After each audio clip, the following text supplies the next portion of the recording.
सबसे पहले मैं सूरज सर का धन्यवाद करना चाहता हूँ कि आज मुझे स्टेज पे मौका मिला है।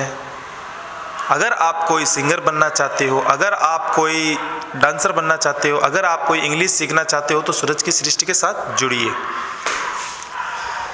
किशोरी कुछ जैसा इंतजाम हो जाए, जुबा पे राधा राधा राधा नाम हो जाए, जुबा पे राधा राधा राधा नाम हो जाए। किशोरी कुछ जैसा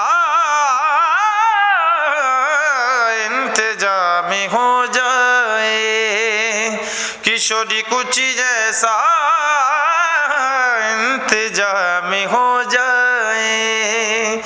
जुबा पे राधा राधा राधा नाम हो जाए, जुबा पे राधा राधा राधा नाम हो जाए। किशोरी कुछ जैसा इंतजाम हो जाए।